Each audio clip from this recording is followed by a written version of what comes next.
Nouvelle-Zélande, 2 îles dans le Pacifique Sud à 2000 km au sud-est de l'Australie.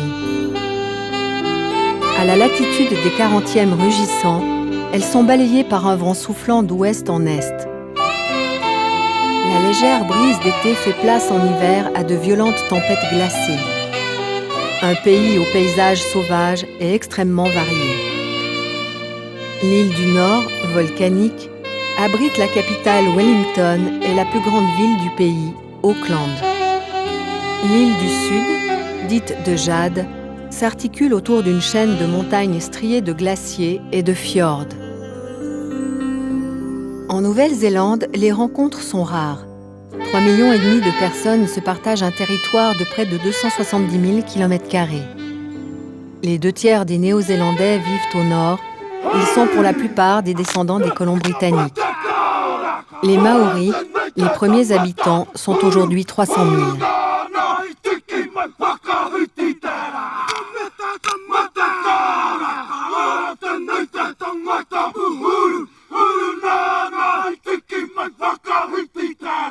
La légende raconte que ce peuple partit à la recherche d'un nouveau territoire à bord de 7 pirogues. Ils débarquèrent au nord dans la baie des Îles. En 1860, les tensions avec les colons européens, les Pakeha en maori, débouchèrent sur l'affrontement. Il fallut 10 ans pour les réduire. Aujourd'hui, la culture maori connaît un renouveau. Peita fait partie de la troupe Nganti Rangiwewehi. Elle observe le nouveau Pei-Pei, le pagne que vient de lui confectionner Donna. Nous nous réunissons ici toutes les semaines, dans le Marais, notre lieu de réunion. La plupart d'entre nous font partie de la même tribu, et nous faisons donc presque tous partie de ce Marais. Ici, toutes les sculptures sont en bois. Cette pièce, Tanifa, est une représentation de nos ancêtres. Ce soir a lieu notre repas traditionnel, préparé dans un four de terre, un hangi. Nous autres Maoris aimons partager de vrais festins. Les jeunes Maoris sont fiers de leur culture. Le repas est cuit à l'étouffée. La viande et les légumes sont disposés dans la terre, sur des pierres chaudes. Le tout est recouvert de linge humide.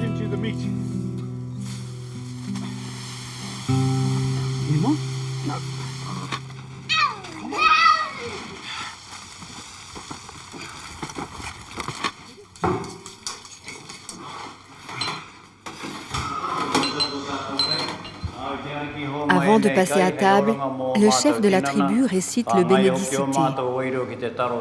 Les Maoris sont toujours très liés aux autres membres de leur tribu. Leurs ancêtres vivaient probablement à l'est de la Nouvelle-Guinée. C'est un style de poterie, les lapita, qui a permis de retracer leur parcours. Ils sont sans doute arrivés dans le pays dans le courant du 1er millénaire après Jésus-Christ. Dans la tradition maori, une branche de fougère devant soi symbolise la main tendue. Celui qui la rejette cherche l'affrontement, celui qui l'accepte vient en paix.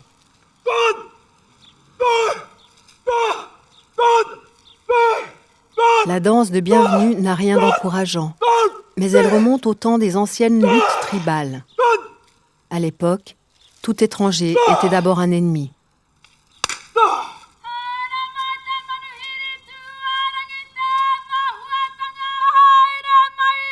Le poi est la danse des femmes. Les hommes sont relégués au 2e plan.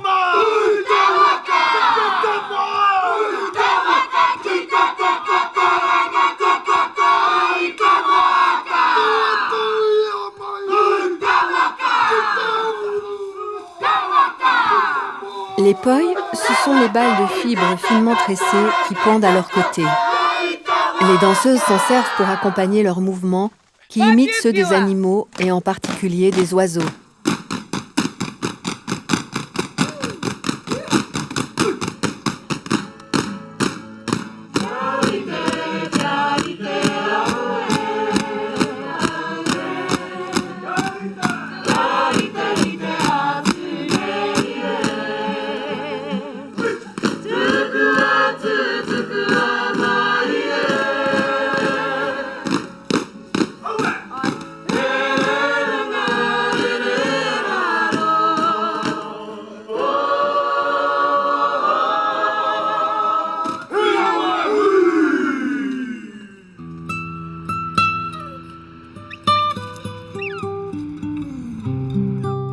L'animal le plus commun en Nouvelle-Zélande est arrivé ici en même temps que les colons. C'est le mouton, la première ressource économique du pays. 48 millions de têtes, soit 12 moutons par habitant.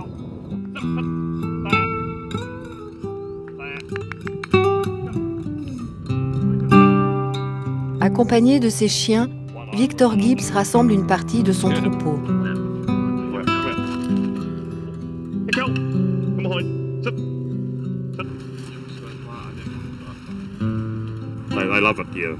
Ils aiment ce travail. Le chien est probablement le meilleur ami de l'homme. Et ils s'amusent bien lorsqu'ils conduisent le troupeau dans la montagne. Chaque chien a des dons particuliers et effectue un travail bien spécifique. Ce sont eux qui font le véritable travail. Sans eux, rien n'est possible.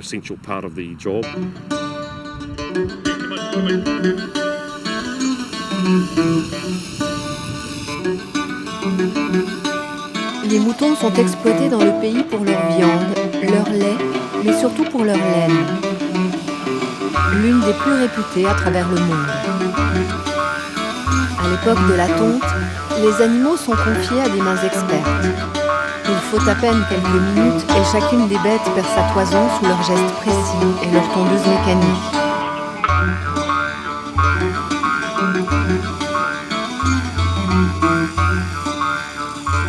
Un bon professionnel peut tondre 250 à 300 animaux par jour. En moyenne, les troupeaux comptent plusieurs milliers de têtes. Les tondeurs travaillent très vite. Il faut dire qu'ils sont payés à la pièce.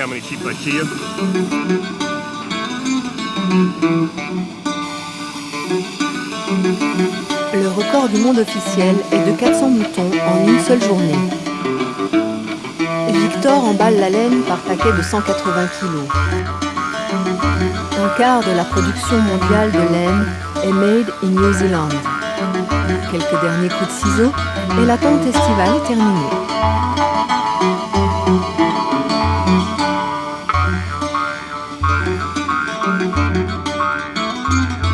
Mais l'âge d'or de l'élevage des moutons en Nouvelle-Zélande est bel et bien terminé. Les prix se sont effondrés sur le marché international dans les années 90. Heureusement, avec le climat, on peut tondre 2 fois par an.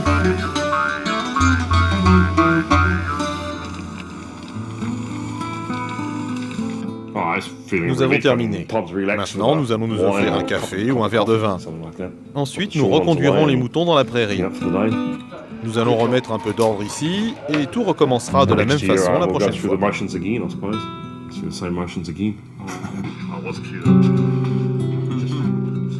Pour les tondeurs, la prochaine fois commence dès le lendemain. Pendant la saison de la tonte, ils tournent de ferme en ferme. Mais avant de repartir, ce soir, chacun prendra du bon temps. De leurs ancêtres britanniques, les Néo-Zélandais ont gardé des traits de caractère singuliers. Comme eux, ils sont insulaires. Comme eux, ils sont parfois excentriques.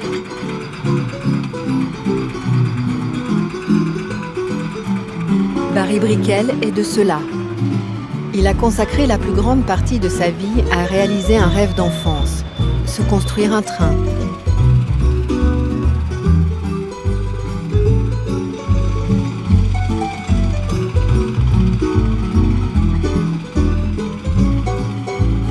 Ou plutôt le restaurer. Sur la presqu'île de Coromandel, Barry est à la fois chef de train, mécanicien et contrôleur de voie.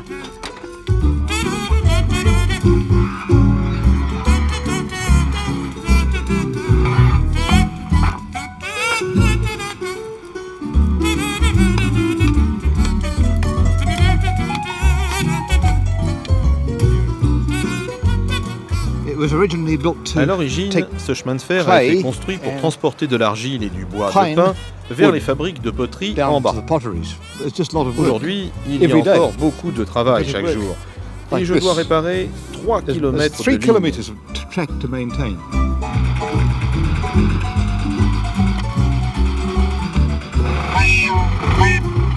L'aventure a commencé il y a plus de 20 ans. Un jour, il a dégagé par hasard au milieu de la forêt une pièce d'acier cachée sous un mètre de végétation. Depuis, la passion ne l'a jamais quitté.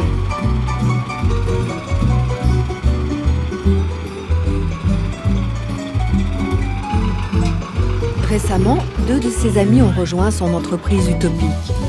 Les 2 premiers employés de la Driving Creek Railway.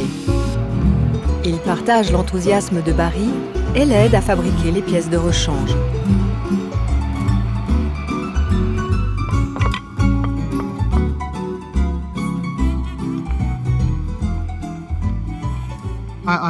Je sais que je suis un vieil excentrique. Il faut être un vieux garçon passionné pour vivre de cette façon. Si j'étais marié, je serais probablement divorcé alors qu'il est. Qui voudrait passer sa vie avec quelqu'un qui passe tout son temps sur un chemin de fer et ne fait que ce qu'il lui plaît? Mais Barry n'est plus seul. D'ailleurs, il ne l'a jamais été. Lorsqu'il a quitté Auckland pour s'installer ici, c'était en compagnie d'artistes. Des potiers, comme lui. Aujourd'hui, la colonie vit au rythme de ses productions, des statues de terre dont certaines trônent dans son jardin.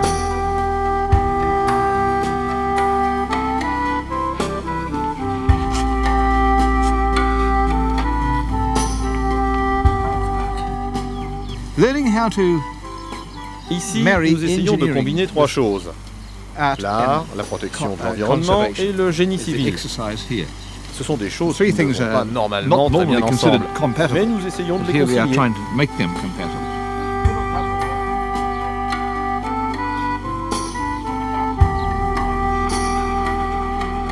De la terre, du bois pour les fours et maintenant la petite locomotive. Il n'en fallait pas plus. Il manquait peut-être un bûcheron, mais dans ce pays couvert par les forêts, ceux-ci ne sont jamais loin.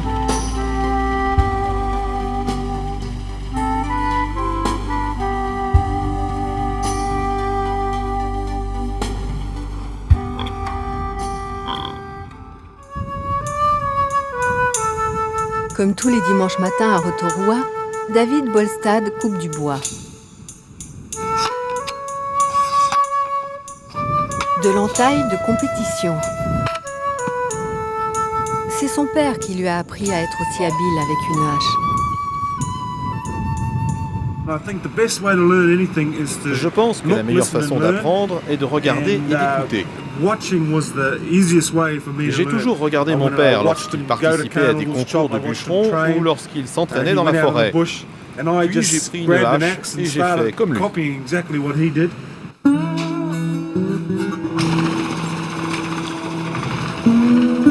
Dans la famille, les haches décorent les murs comme chez d'autres des tableaux. Chaque fin de semaine, David quitte sa maison avec ses lames préférées. Il participe lui aussi à des compétitions entre bûcherons. Direction Tokoroa pour le tournoi de la hache d'or.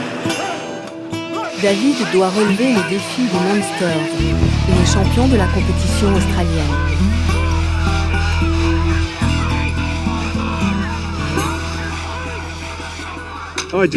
J'ai grandi avec une hache. J'en avais déjà une à l'âge de 6 ou 7 ans. C'est dangereux, bien sûr, mais cela ne dépend que de toi. Si l'on ne fait pas attention, on peut perdre un doigt ou autre chose avec une hache. Les épreuves commencent. David doit écarter quelques sérieux concurrents.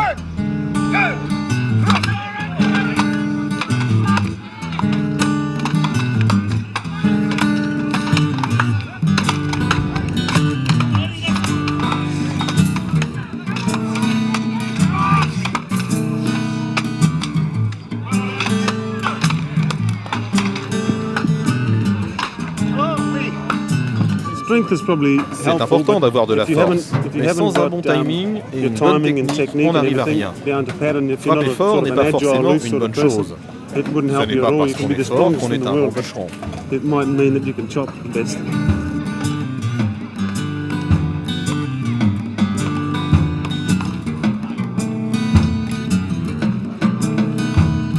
À l'heure de la pause, chacun fourbit ses armes. Mais c'est plus une histoire de concentration avant la finale.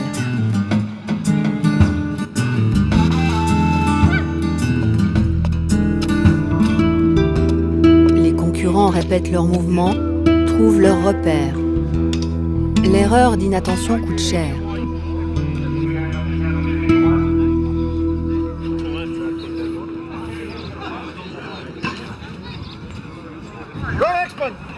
blocks.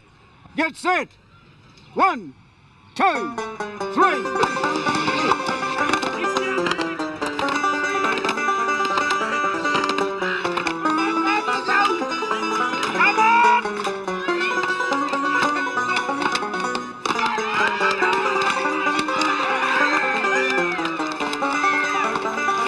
David s'en sort à merveille et mieux encore, il bat le champion du monde. J'ai passé la moitié de ma vie à couper du bois. Alors, quand cette passion vous permet de prendre part à des compétitions et de les gagner, c'est formidable.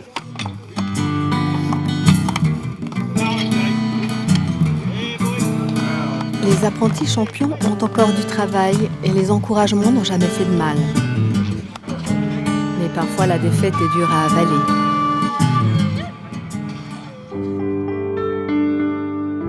Et maintenant, direction l'île Sud. Entre les deux, le détroit de Cook. De l'autre côté, à moins de 70 km à vol d'oiseau de Wellington, la région de Marlborough, réputée pour ses vignobles.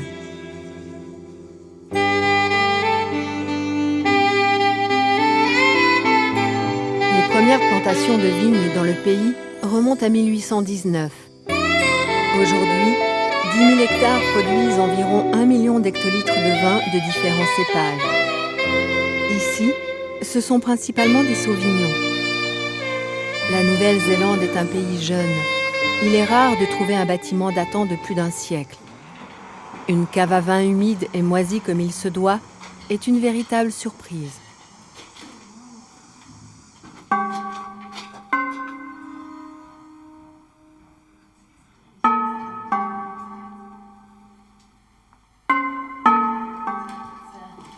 Jim et Juliette Jordan sont chez eux à Marlborough. Le vin est leur métier.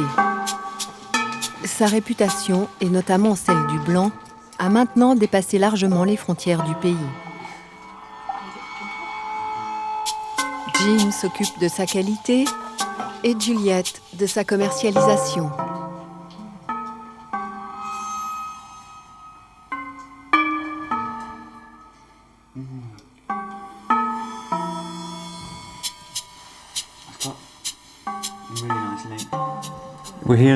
Cette cave est tout à fait unique à Marlborough. Elle est très belle, creusée dans le sol. Tous les viticulteurs de la région aimeraient en avoir une comme celle-ci, avec ses moisissures sur les murs, très belle et presque poétique. Et les vins qui mûrissent dans cette cave sont merveilleux. Sauvignon, Bourgogne gris, Chardonnay, Gewürztraminer entre autres. Les Néo-Zélandais ont longtemps produit pour la quantité, mais depuis le début des années 80, les viticulteurs ont entamé une révolution, celle de la qualité. Le pays disposait en effet de bonnes conditions climatiques et d'une diversité de terroirs intéressants à exploiter. Il est aujourd'hui le 6e producteur au monde. Nous sommes ici dans le vignoble de Ceresina, 110 hectares. Le vin est produit biologiquement, c'est-à-dire sans utilisation de pesticides ou d'herbicides. Il reste encore 6 semaines avant la récolte du Sauvignon blanc, qui est le raisin le plus important de la région. Et en ce moment, il est encore un peu vert.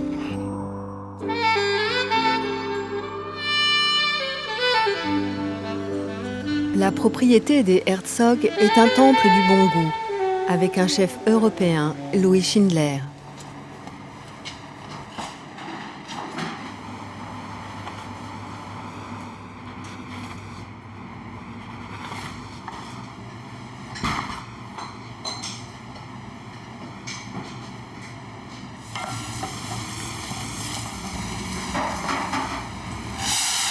Si les cuisines mettent facilement en appétit, les vrais trésors se trouvent à l'étage inférieur. Une cave unique pour le pays. 3200 bouteilles de vin en provenance du monde entier et quelques-uns des crus les plus célèbres. Les Herzog ont aussi leur propre exploitation. Du pinot noir, qui donne des vins de style bourguignon. Jim est impressionné. Nous faisons tout de façon artisanale, contrairement à de nombreuses entreprises néo-zélandaises. Les vendanges se font manuellement. Nous avons des tonneaux en chêne français et j'essaie de produire le meilleur vin rouge néo-zélandais. Et c'est la raison pour laquelle je suis venu en Nouvelle-Zélande. Le restaurant a été élu meilleure table du pays. Aujourd'hui, j'ai préparé un millefeuille à la dinde, puis quelques pâtes servies avec une sauce aux olives vertes et de la mousse de homard. Il est temps de passer à table. La soirée s'annonce très agréable.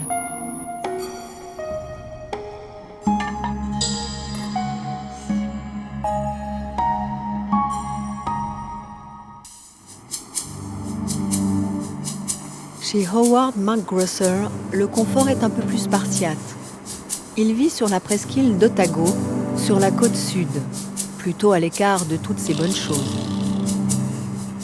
Tous les matins, juste avant le lever du soleil, il se rend sur la plage. Sa satisfaction, observer les derniers représentants d'une espèce originale. Le manchot aux yeux jaunes.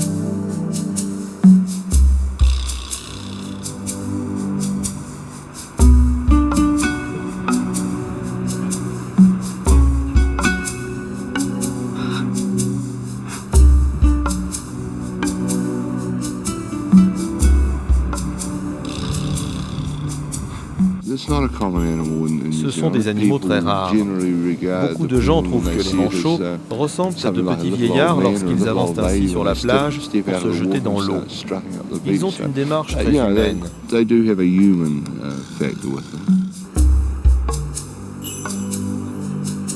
Près de 120 individus se sont installés sur les dunes situées derrière la plage. Ils vivent dans des abris qu'Howard leur a construits. Pour observer ses animaux préférés, il a également aménagé 300 mètres de tranchées recouvertes de toiles à motif camouflage. De là, il peut les regarder sans risquer de les effrayer.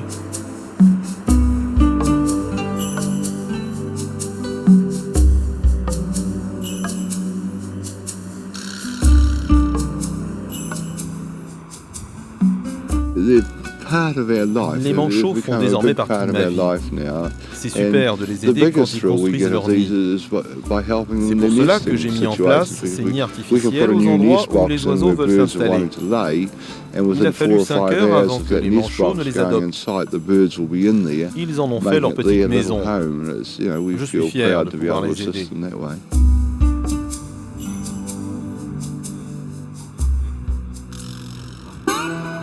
Pour financer cette passion, Howard élève aussi des moutons, 2400 têtes plus précisément.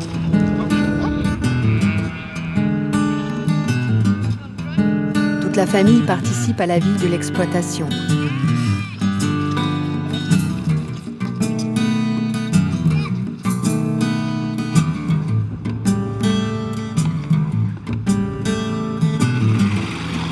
Mais en fin de journée, tout s'arrête. Howard ne manquerait pour rien au monde le retour de ses protégés au bercail après une longue journée de pêche.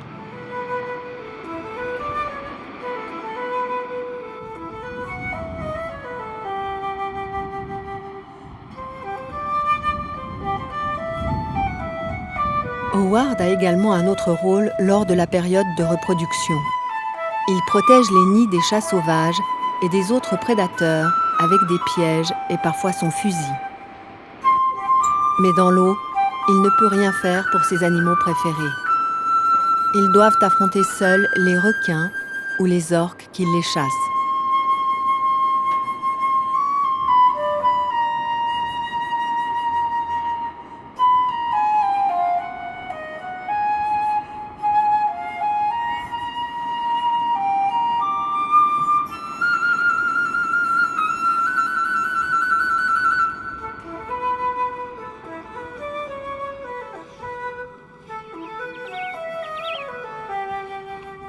Je vérifie tous les soirs que les oiseaux sont rentrés sains et saufs. Ce couple-ci, par exemple, Peter et Alice, est ici depuis 5 ans déjà. Je leur ai tous donné un nom puisque nous sommes devenus de bons amis. Cela me rassure de savoir qu'ils sont tous rentrés sans problème.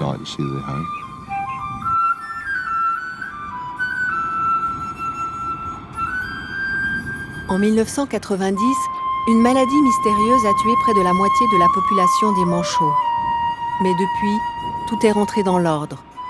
Les mâles et les femelles couvent à nouveau à tour de rôle. 60 couples attendent prochainement un heureux événement. Avec cette proximité immédiate de la nature, les Néo-Zélandais ont été très vite sensibilisés à la protection de l'environnement. Ils ont ainsi créé le Marine Studies Center, l'observatoire maritime le plus au sud de la planète. Un centre de recherche, mais aussi un aquarium où les plus jeunes visiteurs peuvent venir découvrir les richesses du monde sous-marin.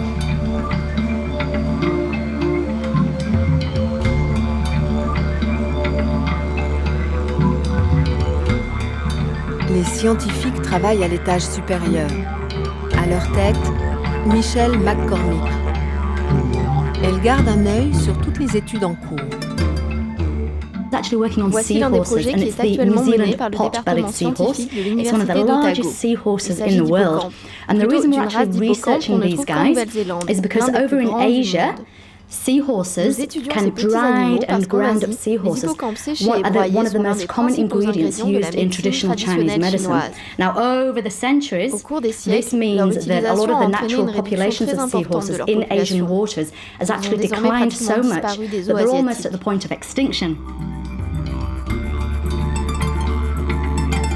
Pour sauver l'espèce, les scientifiques cherchent à élaborer des méthodes d'élevage rentables. Michel prête également une attention particulière à des organismes marins bien plus petits, des maillons indispensables dans la chaîne alimentaire. Ce que vous voyez à l'écran, ce sont des krill. On les appelle également nourriture à baleines, simplement parce que les baleines les mangent. Les krill sont le premier maillon de la chaîne alimentaire et les autres animaux en mangent d'énormes quantités. On remonte ensuite la chaîne alimentaire, du plus petit poisson au plus gros, pour arriver enfin aux phoques, aux otaries, aux albatros et aux manchots.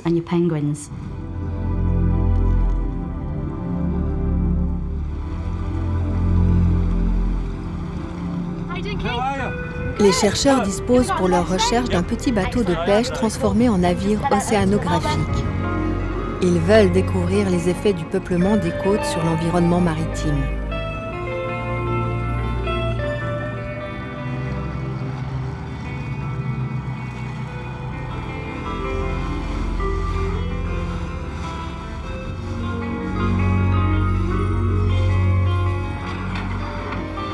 À quelques milles du bord, le travail peut commencer.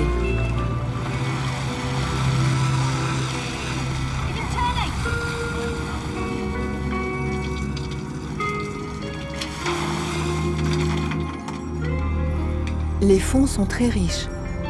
À cet endroit se rencontrent les courants antarctiques froids du Pacifique Sud et ceux subtropicaux chauds de l'océan Indien.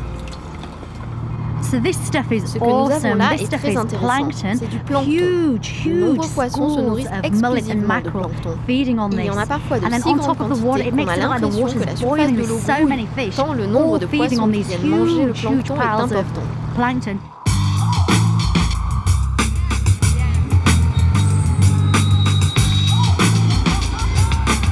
Les biologistes travaillent aussi à terre. Ils surveillent des phoques à fourrure qui vivent toute l'année dans les criques de la région.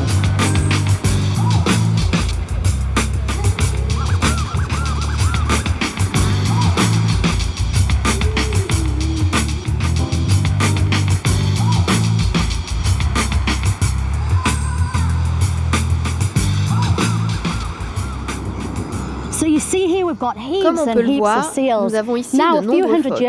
Pendant des centaines d'années, ces animaux ont été chassés pour leur peau et pour servir de nourriture, et ils ont pratiquement disparu. Ils n'ont survécu qu'au sud de la Nouvelle-Zélande, sur certaines îles subantarctiques. La chasse a été interdite il y a près d'un siècle, et depuis une vingtaine d'années, les phoques reviennent sur la terre ferme. Et cela est tout simplement merveilleux.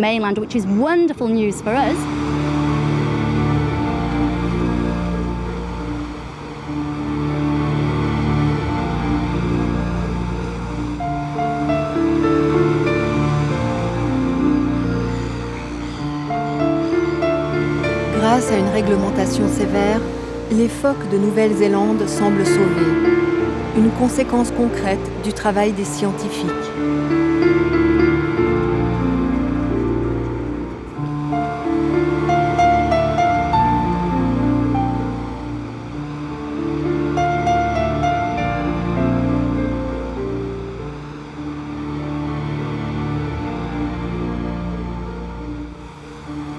Mais pour travailler plus au sud, dans les fjords qui jalonnent la côte ouest, ils doivent souvent faire appel à une femme hors du commun.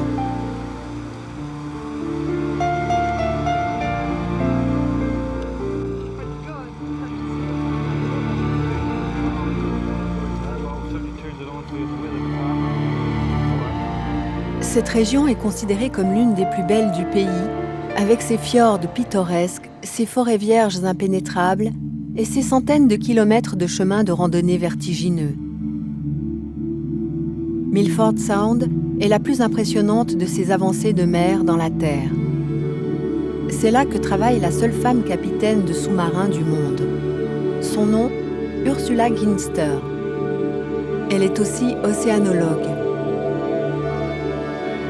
Le climat est rude, mais la nature spectaculaire dans le Fiordland National Park. Les dauphins viennent jouer au pied des falaises, là où les montagnes néo-zélandaises plongent dans la mer de Tasman.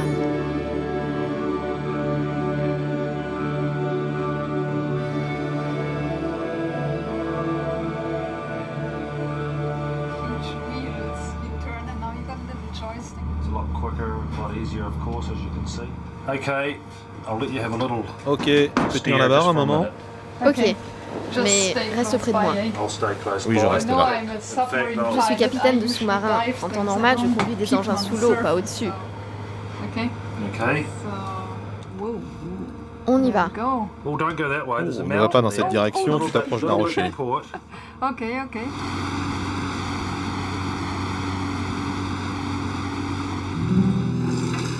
Le port d'attache d'Ursula est au pied de la forêt.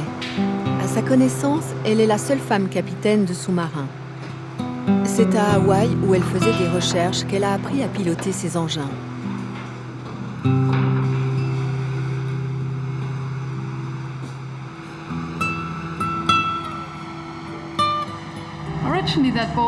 Ce bateau a été construit en 1973. Il était à l'époque 3 fois plus long qu'il ne l'est aujourd'hui. Il y avait une cabine de décompression à l'arrière pour les plongeurs. Il a longtemps été utilisé dans les champs de pétrole de la mer du Nord. Le sous-marin a été baptisé les Antipodes. Il emmène les scientifiques en expédition au fond du fjord, mais aussi parfois quelques visiteurs plus néophytes. Rentabilité oblige. Les dernières vérifications effectuées, la descente vers les profondeurs peut commencer. L'engin est propulsé par 6 moteurs électriques indépendants qui le rendent extrêmement maniable. La cabine mesure près de 4 mètres de long et Ursula peut y prendre place avec 4 passagers.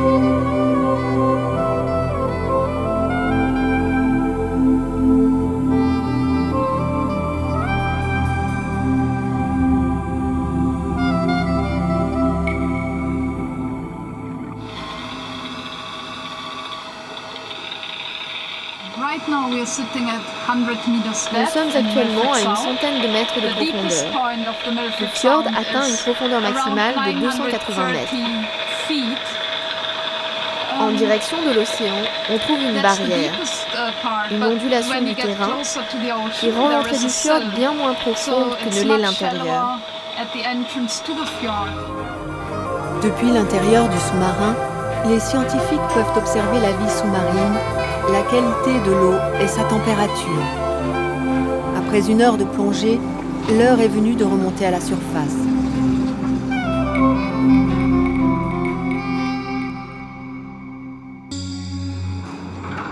À Mandeville, Colin Smith s'est pris de passion pour une autre espèce d'engin mécanique. Derrière les portes du hangar de la Croydon Aircraft Company, des trésors retracent un siècle d'aviation dans le pays.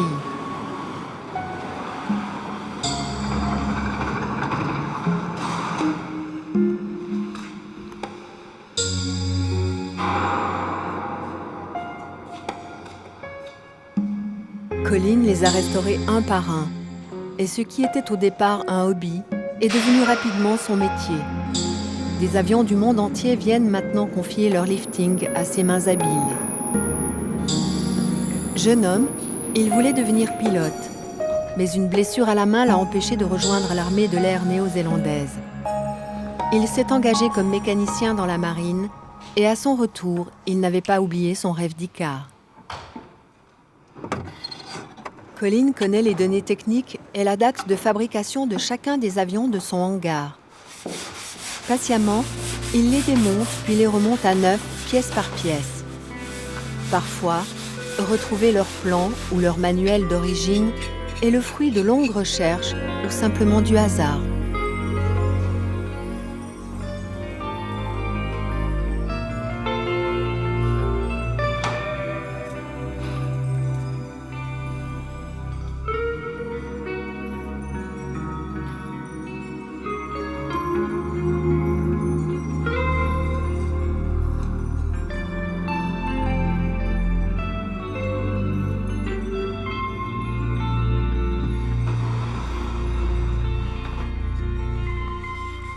These drawings came to New Zealand in about 1934 to an Ces plans agency sont that was arrivés en set up. Nouvelle-Zélande Then en the depression came 1934. and the La company compagnie folded. d'aviation a fait faillite And et tout le monde pensait que les The dessins avaient drawings été détruits. were supposed to have been Mais la destroyed. personne qui était chargée de mettre de but l'ordre dans le vieil hangar de person given the l'entreprise job a retrouvé of ces plans cleaning up et the décidé building de les conserver.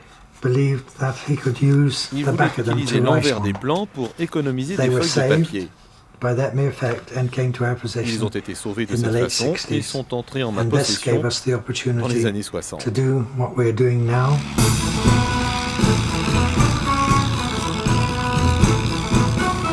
Le Tiger Moth est son avion préféré. Un biplan des années 30 aux exceptionnelles qualités de vol.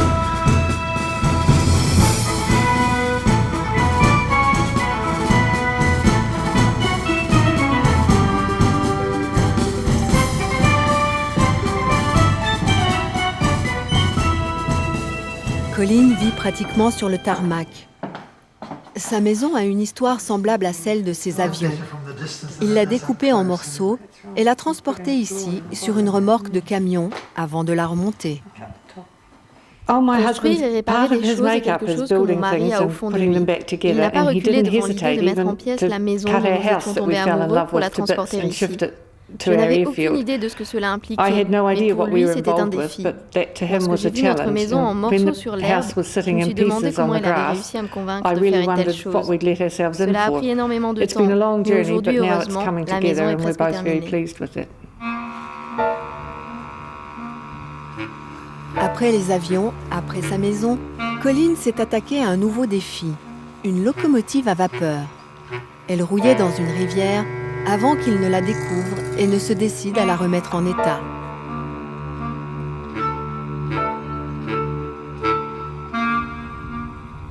This old locomotive came to New Zealand Cette vieille from locomotive America in a été apportée 1878, d'Amérique en and Nouvelle-Zélande it was en in service until 1878. 1926. Elle a fonctionné Then jusqu'en it was 1926. toppled into a river for On l'a ensuite flood jetée erosion. dans une rivière. and Et it elle y was a in the passé river 60 ans. for 60 Nous years. en avons sorti And then et we dug aujourd'hui, it out, elle fonctionne. and now it's in steam again. La Kingston Flyer roule à nouveau sur les voies néo-zélandaises. Elle effectue régulièrement un trajet entre la gare de Kingston et les contreforts de Remark Havens, les montagnes qui entourent la ville de Queenstown. Une balade au charme incomparable. Lorsque son emploi du temps le lui permet, Colin aime la conduire lui-même.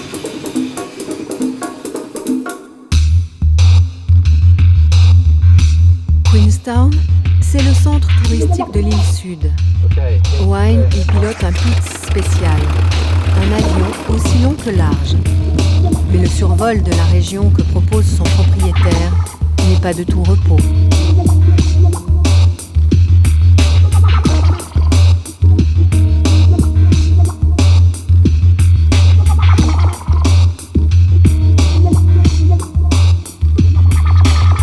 Bienvenue aux amoureux des sensations fortes. Ici, lorsqu'on embarque à bord, c'est pour une heure de voltige. Anton a décidé d'en prendre plein la vue.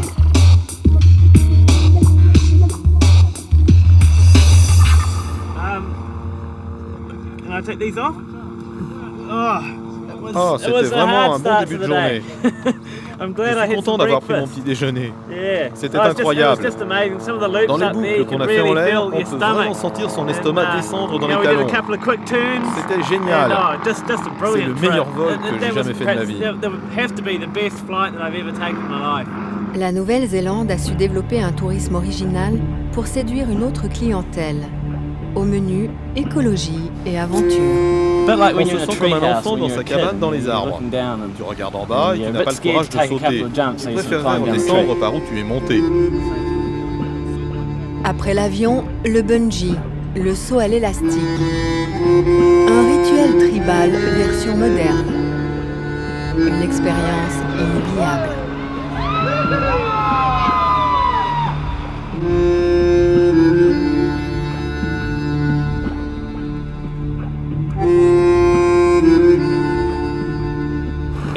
C'est génial.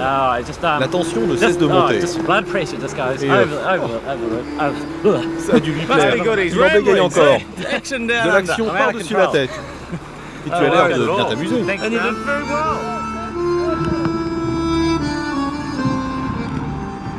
Une autre activité possible, le rafting. Sur la rivière Shotover, les rapides succèdent aux rapides. Ils ont des noms évocateurs: ailerons de requin, belle-mère et canine. À peine le temps de respirer dans les zones les plus calmes et il faut de nouveau pagayer.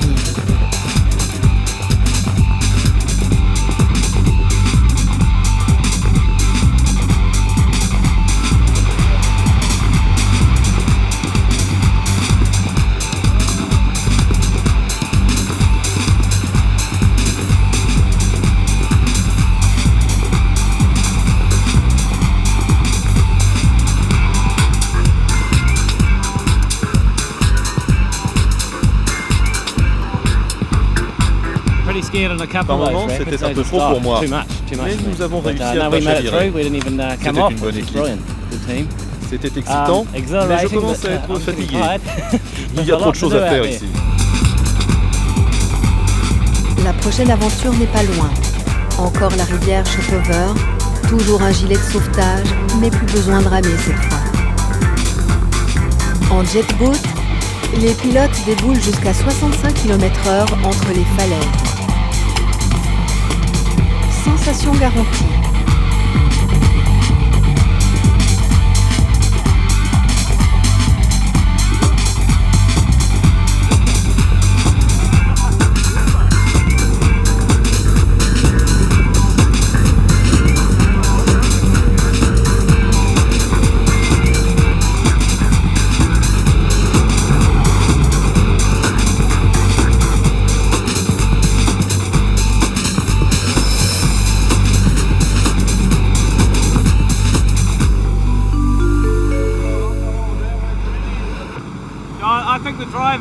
Les conducteurs doivent être très compétents car certaines manœuvres sont assez dangereuses. Wright, par exemple, oh mon Dieu!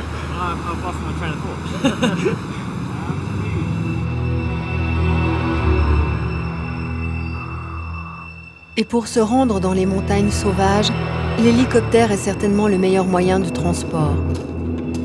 Tous les matins à Franz Josef, un petit village du sud-ouest, Pat West sort le sien de son garage. C'est son outil de travail. Pour commencer la journée, un petit vol de prise en main. Un survol du glacier Franz Josef, baptisé par un géologue allemand à la fin du XIXe siècle. La coulée de neige et de glace est en perpétuel mouvement. Pat doit vérifier régulièrement l'accessibilité de la zone habituelle d'atterrissage. Il convoie ici des candidats au ski ultime.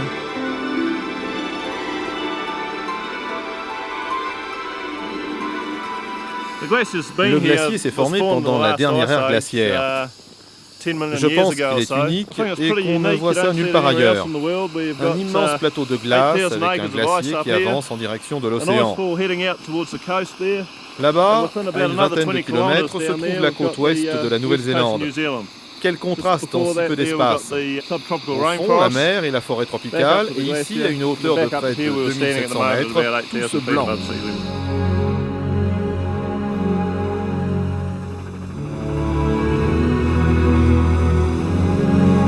Le glacier est situé dans le Westland National Park. 88 000 hectares de forêts, de rivières et de lacs.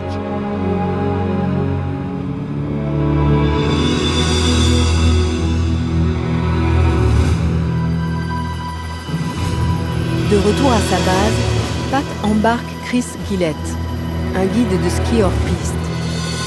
Les deux hommes font équipe depuis de nombreuses années et ils ont tous les deux été séduits par la beauté de cet environnement.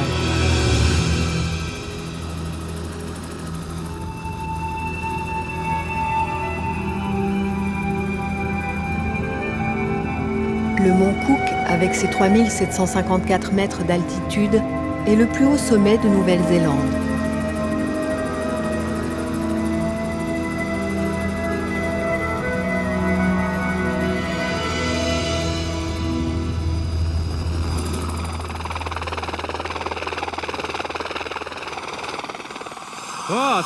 C'est tout simplement magnifique. On pratique son sport préféré dans un endroit fantastique. C'est un sentiment très agréable d'être ici plutôt que dans une station de sport d'hiver. On est loin de tout, seul avec l'hélicoptère qui te conduit de sommet en sommet. C'est tout simplement extraordinaire.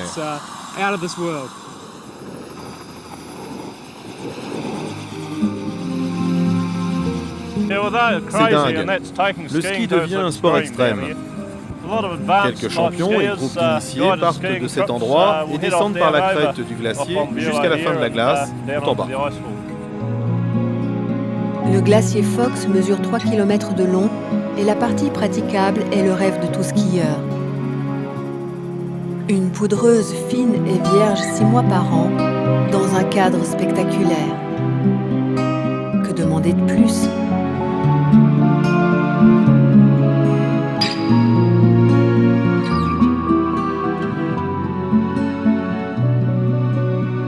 Décidément, la Nouvelle-Zélande réserve bien des surprises à explorer.